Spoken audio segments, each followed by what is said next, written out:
Hello everyone, welcome back. This is the third training video about scientific reading with me, Hatice Bilgiçlim. Let's get started. After completing pre-reading in the previous video, now we will be looking into reading. There are a total of 3 steps in reading. This video will cover the first 2. The 2 topics we will be covering in this video are calm focus as well as purpose and depth. Well, what does each of these mean? Calm focus means disabling distractions and calming your mind. To have an effective reading practice, it is essential to start by doing this. The second and equally important step is setting the purpose and deciding how deeply you're going to read. This is closely related to the amount of time you will be spending.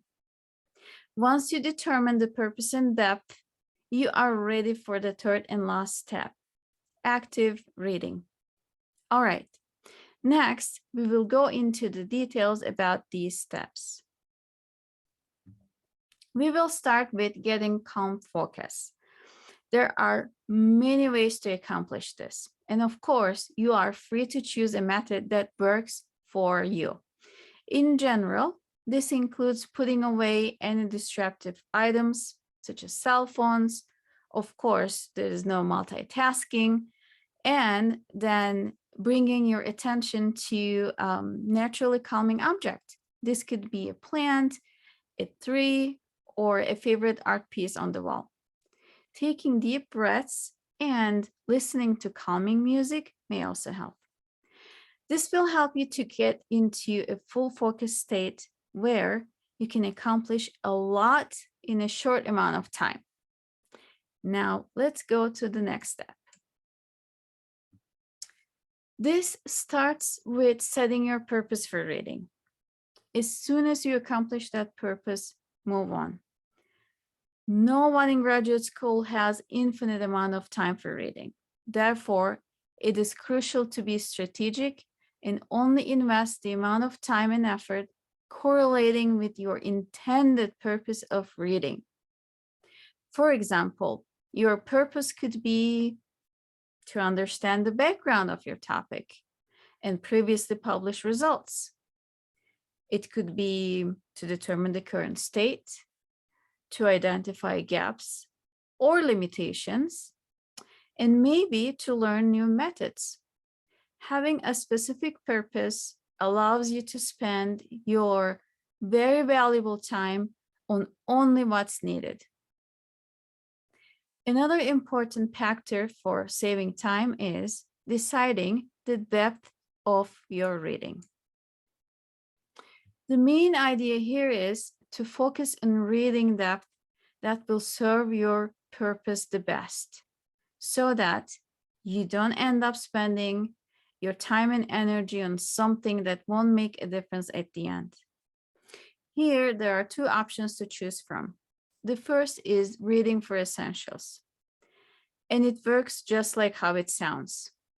It includes essentials like the title, abstract or introduction, and the conclusions. If there are any tables or figures, you may choose to look at those as well. Very often, this would be sufficient for most graduate school requirements. Now, moving to your second option, deep reading, that one takes a lot of time and energy, and therefore, it should be reserved for only when it's absolutely needed. An example would be when you're writing your thesis proposals, or maybe when you're asked to research a topic in depth. You want to go deeper into an article, then you start with reading the article in entirety. Then you can read additional supplemental materials. For example, you can read a few of the previous papers from that author or other articles on the same topic. If you feel you need to understand the data or methods in full detail, then you can go ahead and download the supplementary files that may be available on the journal website together with the article.